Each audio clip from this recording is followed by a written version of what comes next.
Hello everyone, welcome to online study of Ashadeep International School. Dear students, once again I am here to teach you class 3rd subject EVS. See, in earlier video we studied our chapter number 7, saying without speaking.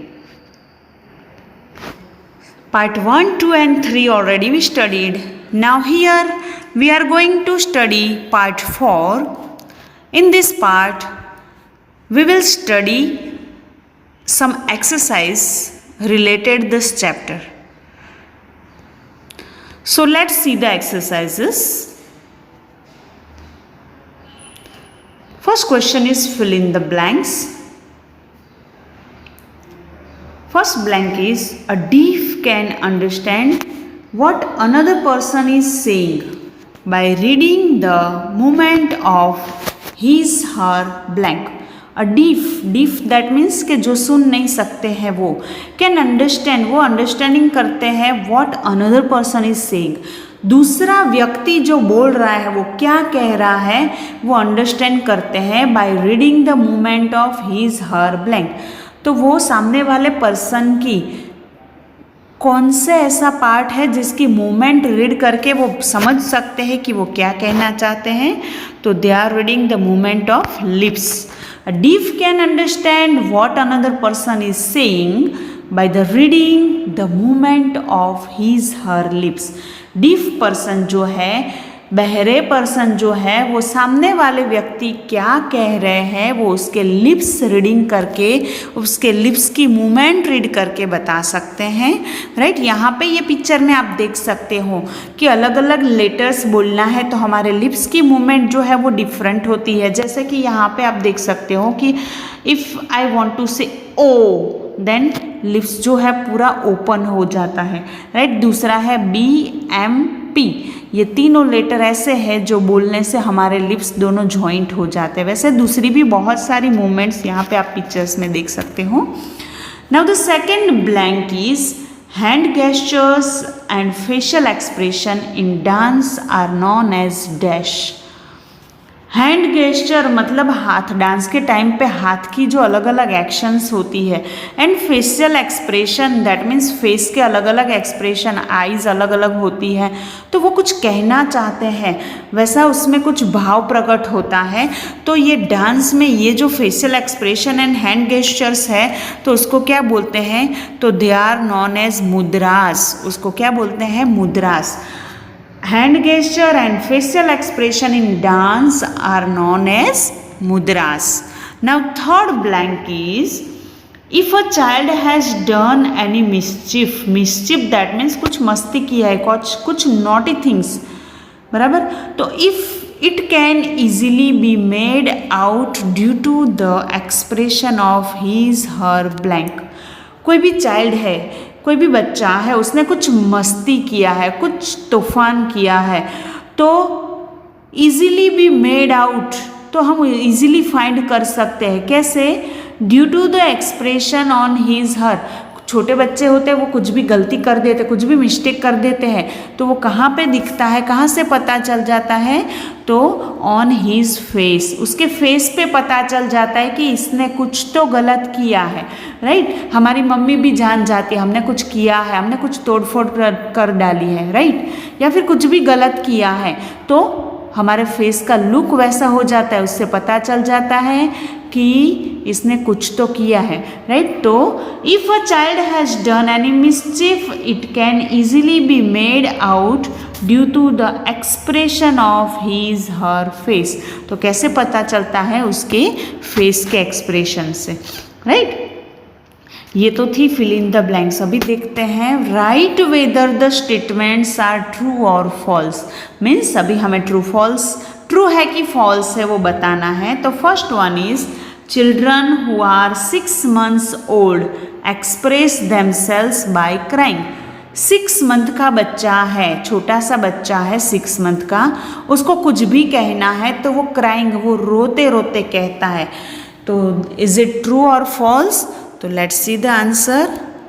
It is true, क्योंकि उसको बोलना नहीं आता है, उसको tummy में pen हो रहा है तो वो बोल नहीं सकता है कि मुझे स्टमक पेन हो रहा है, नहीं, क्योंकि उसको बोलना आता ही नहीं है। इसलिए वो क्या करने लगता है, क्राइंग। कुछ भी अगर उसको भूख भी लगती है तो वो बोलता नहीं है कि मम्मा मुझे भूख लगी, मुझे खाना दो। वो क्या करता है, क्राइंग करता है। तो उसके क्राइंग से उसकी मम्मा को पता चल जाता है कि उसको क्या करना है, राइट। अभी सेकेंड थिंग है कि a child who is afraid of dogs will be excited on seeing a big dog. ऐसा बच्चा जो डॉग से अफ्रेड मतलब डरता है, विल बी एक्साइटेड, वो एक्साइट हो जाता है on seeing a big dog. तो वो बड़ा सा डॉग दिखता है तो वो एक्साइट हो जाता है। Is it true? No, it is false. क्योंकि अगर हमें डर लगता है तो हम एक्साइट नहीं होंगे, हम क्या होंगे, स्कैर्ड होंगे, मतलब हम बहुत ज़्यादा डर जाएंगे, राइट। कोई बच्चा अगर डॉग से डरता है और उसके सामने से वो कोई बड़ा सा डॉग आ जाए तो वो एक्साइट नहीं होगा बल्कि वो ज़्यादा डर जाएगा। In school we can learn many things from each other. School में हम बहुत सारी चीज़ें लर्न करते हैं फ्रॉम ईच अदर, मीन्स एक दूसरे के पास से। हम कुछ टीचर्स से सीखते हैं, कुछ हमारे कलीग्स जो हमारे क्लास में पढ़ते हैं, हमारे क्लासमेट्स हैं, उससे सीखते हैं।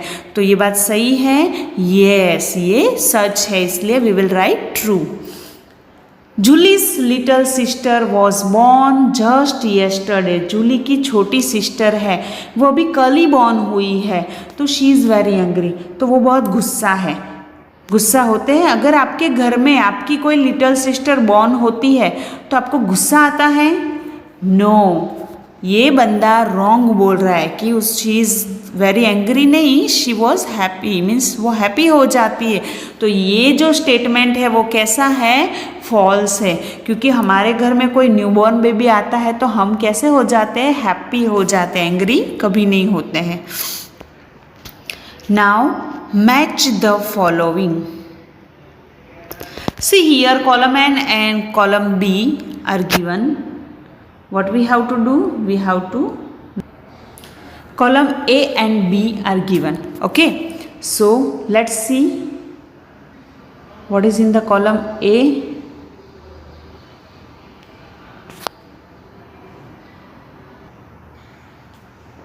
Column A and column B, right? So यहाँ पे कॉलम ए में कुछ वर्ड्स दिए हैं, उसको कॉलम बी के साथ मैच करना है। ये वर्ड्स जो है वो चैप्टर के रिलेटेड ही हैं कि चैप्टर में आफ्ताब था, राइट। तो आफ्ताब कैसा था, एंग्री, अफ्रेड, एक्साइटेड कि सैड? तो Aftab was sad, Aftab sad था। क्यों? क्योंकि उसका टॉय कुछ उसको जो बहुत ही पसंद था वो टॉय हाथ से गिर गया और वो टूट गया था, इसलिए आफ्ताब कैसा था, सैड था। दूसरा है जूली, तो जूली वॉज एक्साइटेड। चैप्टर में जूली कैसी थी, एक्साइटेड। क्यों? क्योंकि उसके घर में न्यू बॉर्न बेबी आया था, राइट, उसकी सिस्टर का बॉर्न हुआ था, इसलिए शी वॉज एक्साइटेड। दूसरा है रेहाना, रेहाना कैसी थी, अफ्रेड, क्योंकि उसको डॉग से क्या लगता था, डर लगता था, और अचानक उसके सामने बड़ा डॉग आ गया, दैट मीन्स शी अफ्रेड। दूसरा है यामिनीज मदर, यामिनी की मम्मा एंग्री हो गई थी। क्यों? क्योंकि यामिनी के हाथ से कुछ पिकल्स की बॉटल वो अगर लेने गई तो हाथ से नीचे गिरी और टूट गई, इसलिए Yamini's mother was angry, right. I think you all understand this matching. Now let's see the question answer. Answer the following questions. First question is, in the poem, ये चैप्टर में जो हमने पोएम देखी, what words spoken by the deaf sister are not understood by others, कि ये जो deaf sister है, जो पोएट की जो डीफ बहरी सिस्टर थी, उसने कुछ वर्ड्स बोले थे जो दूसरे नहीं समझ पाए थे। तो वो वर्ड्स कौन से थे? तो words like sister, water and them are not understood by others. ये जो वर्ड्स है सिस्टर, वाटर एंड थम, ये 3 वर्ड्स है जो दूसरों ने उसके टीचर ने और उसके क्लास में जो बच्चे पढ़ते थे उन लोगों को समझ में नहीं आया था। The second question is why are we all special in our own ways. हम सब हमारे तरीके से देखने जाते तो हम सब स्पेशल है हमारे लिए, तो वैसा क्यों? What is the reason for that? तो we all are good at some और अदर थिंग।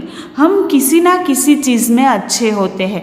किसी को बहुत अच्छी ड्राइंग आती है, तो किसी को बहुत अच्छा डांस आता है, किसी को बहुत अच्छा सिंगिंग आता है, किसी की हैंड राइटिंग बहुत अच्छी होती है, तो किसी का रिमेंबरिंग पावर बहुत अच्छा होता है। वैसे कुछ ना कुछ एक्टिविटी में कोई ना कोई बेस्ट होता है, इसीलिए that's why we all are special in our own veg.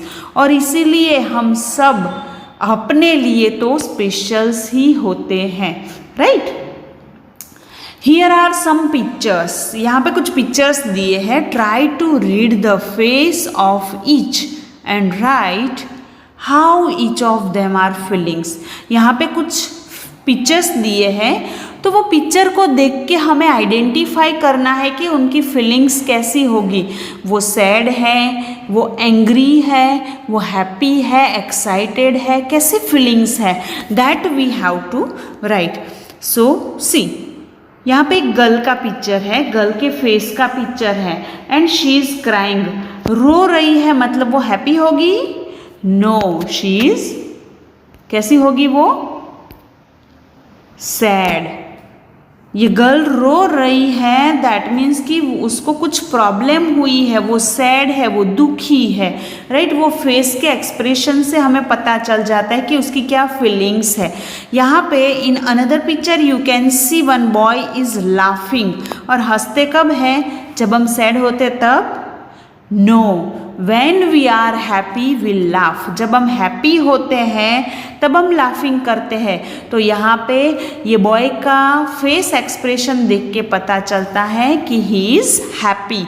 And यहाँ पे आइडेंटिफाई करो, चलो ये इसका फेस देख के क्या पता चलता है? ये बॉय गुस्से में है, that means he is angry. तो by reading the face expression, face का एक्सप्रेशन रीड करके भी we can identify the feelings of the person. Person की फीलिंग क्या है वो हम आइडेंटिफाई कर सकते हैं, right? So dear students, here I am going to end this part for exercise of chapter number 7, saying without speaking. Thank you.